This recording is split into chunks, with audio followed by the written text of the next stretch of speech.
தலைவராக டாக்டர் அம்பேத்கரை ஏற்றுக்கொண்டவர், எல்லோருக்குமான தலைவர் அம்பேத்கர் நூலை வெளியிட்டவர். அவரை சிறப்புரை ஆற்ற அழைக்க வேண்டாமா? தமிழக வெற்றி கழகத்தின் தலைவர் திரு விஜய் அவர்களை அழைக்கிறோம். Sir, please join us sir.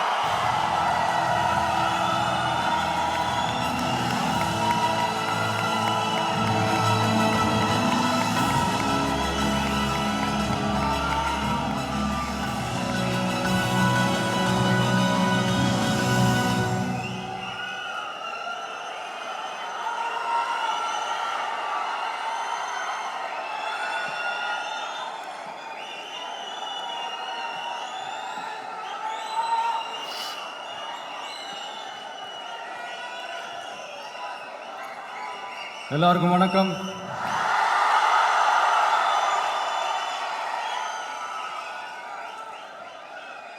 அண்ணல் அம்பேத்கர் அவர்களுடைய இந்த நூல் வெளியீட்டு விழாவில் கலந்துக்கிறது, அதுவும் இந்த முக்கியமான நாளில் கலந்துக்கிறது எனக்கு கிடைச்ச மிகப்பெரிய ஒரு வரமாக நான் நினைக்கிறேன்.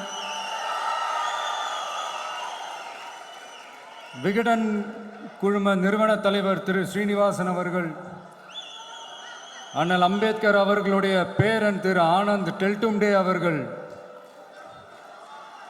நீதியரசர் ஓய்வு பெற்ற நீதியரசர் திரு சந்துரு அவர்கள், திரு ஆதவ் அர்ஜுனா அவர்கள், என் நெஞ்சில் குடியிருக்கும்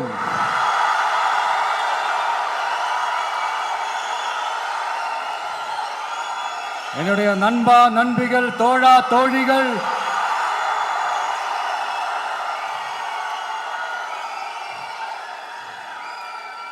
உங்க எல்லாரு கூடவும் இவங்க எல்லாரு கூடவும் இந்த ஸ்டேஜில் நானும் இருக்கிறது எனக்கு ரொம்ப பெருமையா இருக்கு. முக்கியமா இப்படி ஒரு ஃபங்க்ஷனை ஏற்பாடு பண்ணி எனக்கு அந்த வாய்ப்பை கொடுத்த விகடன் குழுமத்திற்கு என்னுடைய மனமார்ந்த நன்றிகளை தெரிவிச்சுக்கிறேன்.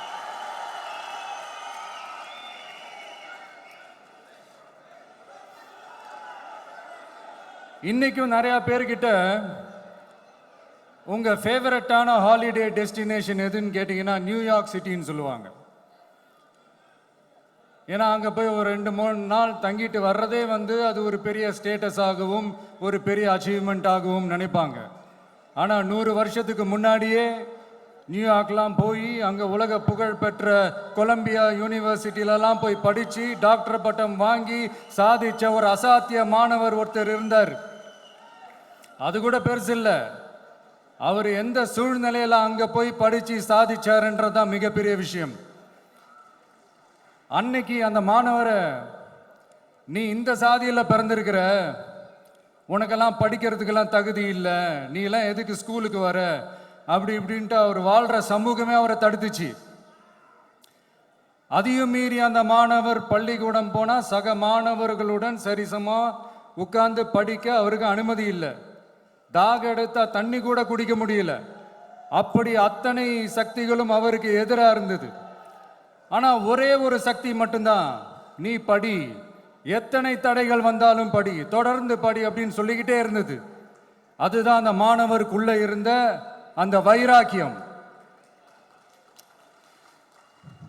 அந்த சின்ன வயசுல அந்த மாணவருக்குள்ள எப்படி அப்படி ஒரு வைராக்கியம் வந்துச்சுன்னு நினைச்சு பார்க்கும்போது உண்மையிலே பிரமிப்பாக தான் இருந்துச்சு. அந்த வைராக்கியம் தான் அந்த மாணவரை பிற்காலத்தில் இந்த நாட்டோட ஒரு தலை சிறந்த இன்டெலெக்சுவலாக டிரான்ஸ்ஃபார்ம் ஆகிறதுக்கும் காரணமாக இருந்துச்சு. எனக்கு தெரிஞ்ச உலக வரலாற்றிலே இப்படி ஒரு டிரான்ஸ்ஃபர்மேஷனை யாரும் பார்த்துருக்க மாட்டாங்க. அந்த மாணவர் வேற யாரும் இல்லை, நம்மளுடைய அண்ணல் அம்பேத்கர் அவர்கள் தான்.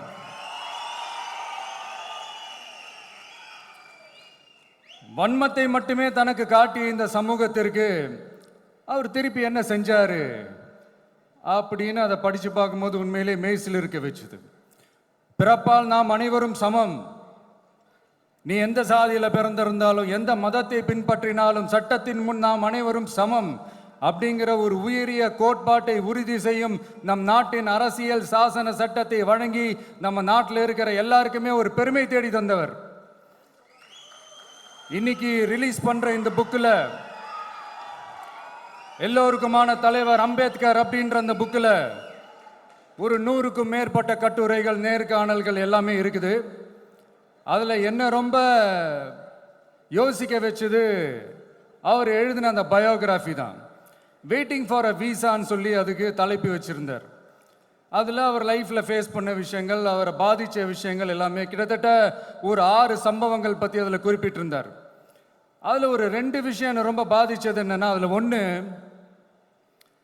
அவருக்கு 9 இயர்ஸாக இருக்கும்போது அவரும் அவருடைய பிரதரும் வெளியூரில் இருக்கிற அவங்க அப்பாவை பார்க்குறதுக்காக போகிறாங்க. அப்போ ட்ரெயின்லேருந்து இறங்கி இந்த மாட்டு வண்டிக்காக வெயிட் பண்ணிகிட்டு இருக்கும்போது ஒருத்தர் கூட அவங்கள ஏற்றிட்டு போகிறதுக்கு தயாராக இல்லை. ஏன்னா அந்த அளவுக்கு தீண்டாமை கொடுமை. அப்புறம் கொஞ்சம் எக்ஸ்ட்ரா பணம் காசெல்லாம் கொடுக்குறோன்னு ஒரு வண்டிக்காரர் ஒத்துக்கிறார். அப்போ கூட அந்த வண்டிக்காரர் என்ன பண்ணுறாருன்னா, அந்த பசங்களை வண்டி ஓட்ட சொல்லிட்டு இவர் தீட்டு பட்டுடும்னு சொல்லி வண்டியில் ஏறாமல் நடந்து போகிறார். அந்த நாள் முழுக்க அந்த பசங்களுக்கு குடிக்க தண்ணி கூட கொடுக்காம அந்த டிராவல் எவ்வளவு கொடுமையாக இருந்துச்சுன்னு சொல்லி அதில் மென்ஷன் பண்ணியிருந்தார். 2வது, அதே அம்பேத்கர் அவர்கள் அமெரிக்கா, பிரிட்டன்லலாம் போய் படித்து டாக்டர் பட்டம்லாம் வாங்கி சாதிச்சு ஒரு பெரிய வழக்கறிஞராக இந்தியாவுக்கு திரும்ப வராரு. அப்போ மும்பைக்கு பக்கத்தில் ஒரு கிராமத்துக்கு அவரை கூப்பிடுறாங்க. அப்போ அவர் ஒரு அரசாங்க பொறுப்பில் இருக்கிறார். அந்த கிராமத்துக்காரங்க ஒரு வண்டியை ஒன்று ஏற்பாடு பண்ணி அவரை கூட்டிகிட்டு வரணும்னு நினைக்கிறாங்க. ஆனால் அந்த வண்டி ஓட்டுறவர் அவருக்கு சமமாக உட்காந்து வண்டி ஓட்டுறதுக்கு யோசிக்கிறார், மறுக்கிறார். ஒரு லண்டனுக்கு போய் ஒரு பாரிஸ்டர் பட்டம் வாங்கிய அம்பேத்கரை விட ஒரு வண்டி ஓட்டுறவர் தன்னை உயர்ந்தவனா நினைக்கிறார். அதுதான் அந்த சமூக கொடுமை தான் அவரை சமத்துவத்துக்காக போராட வச்சுது.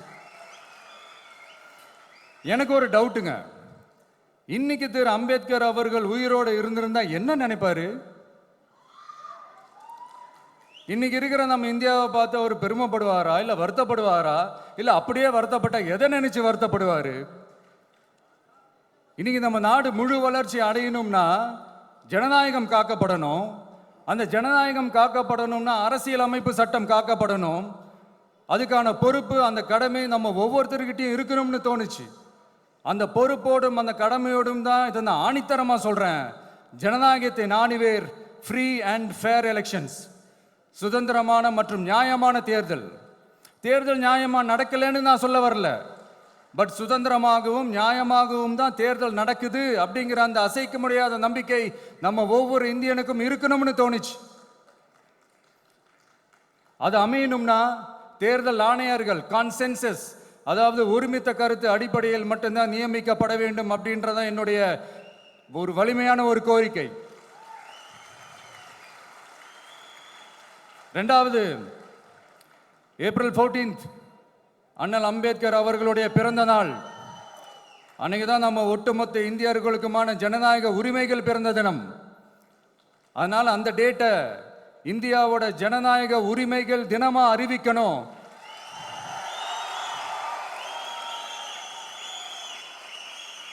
அப்படின்றத என்னுடைய இன்னொரு தாழ்மையான ஒரு வேண்டுகோள். அது இந்திய ஒன்றிய அரசிடம் நான் முன்வைக்கிறேன்.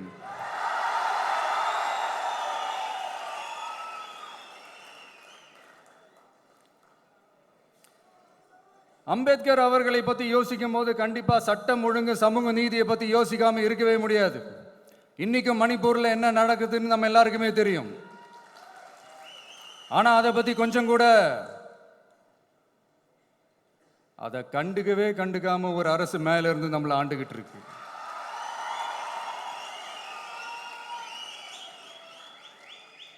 சரி, அங்கதான் அந்த அரசு அப்படி இருக்குன்னா இங்க இருக்கிற அரசு எப்படி இருக்கு?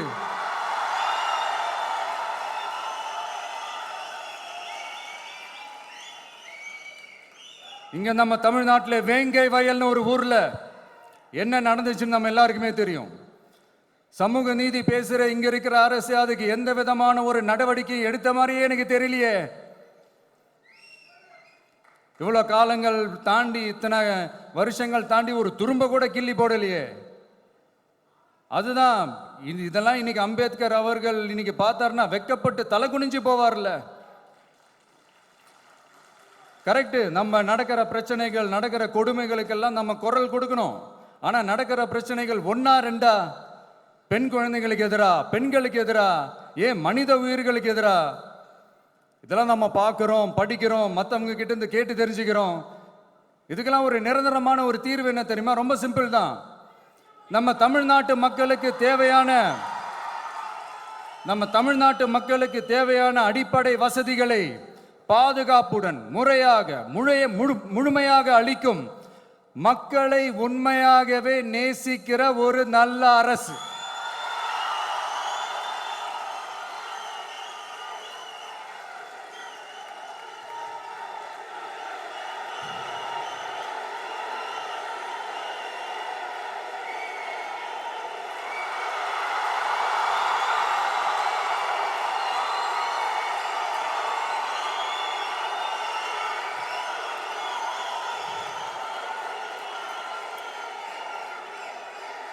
அதான் சொன்னேன், இது அமைஞ்சிட்டாலே போதும். அதான் ரொம்ப சிம்பிள்னு சொன்னேன். அதனால இங்க டெய்லி நடக்கிற பிரச்சனைகளுக்கு சம்பிரதாயத்துக்காக ட்வீட் போடுறதும், சம்பிரதாயத்துக்காக அறிக்கை விடுறதும், சம்பிரதாயத்துக்காக நானும் மக்களோட மக்களா இருக்கிறேன்னு காட்டிக்கிறதும், சம்பிரதாயத்துக்காக மழை தண்ணியில நின்று போட்டோ எடுக்கிறதும்,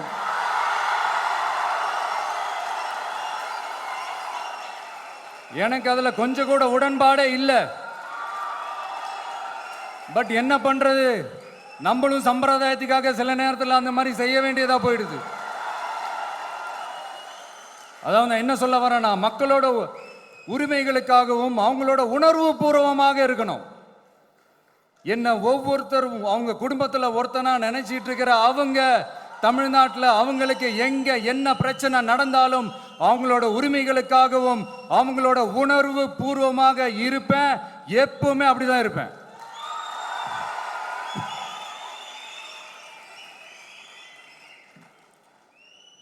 மக்கள் உணர்வுகளை மதிக்க தெரியாத,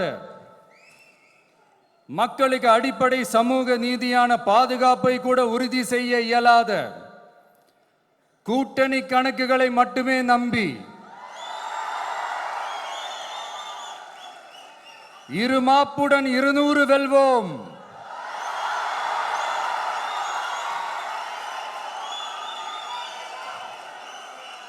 என்று எகத்தால முழக்கமிடும் மக்கள் விரோத ஆட்சியாளர்களுக்கு என் மக்களோடு இணைந்து நான் விடுக்கும் எச்சரிக்கை,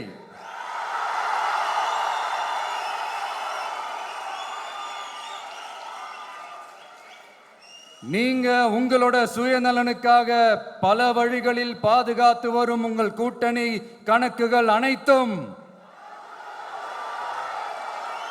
2026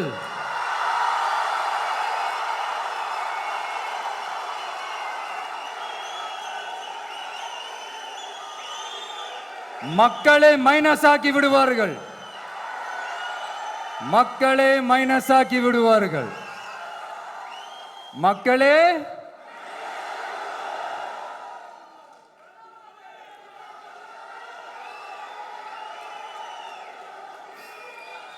எனக்கு இந்த வாய்ப்பு கொடுத்த விகடன் குழுமத்திற்கும் வந்திருக்கும் பெரியோர்களுக்கும் சான்றோர்களுக்கும் மீண்டும் என்னுடைய வணக்கங்கள், மீண்டும் என்னுடைய நன்றிகள். கடைசியா ஒரே ஒரு விஷயம், விடுதலை சிறுத்தைகள் தலைவர் திரு தோல் திருமாவளவன் அவர்கள்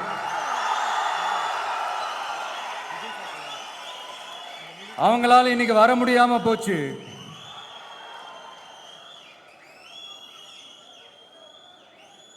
அம்பேத்கர் அவர்களுடைய புத்தக வெளியீட்டு விழாவிற்கு கூட அவரால் கலந்துக்க முடியாத அளவிற்கு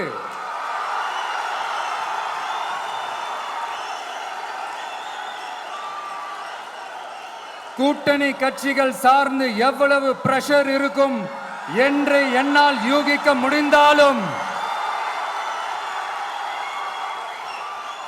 நான் இப்ப சொல்றேன், அவருடைய மனசு முழுக்க முழுக்க இன்னைக்கு நம்மளோட தான் இருக்கும். நன்றி, வணக்கம்.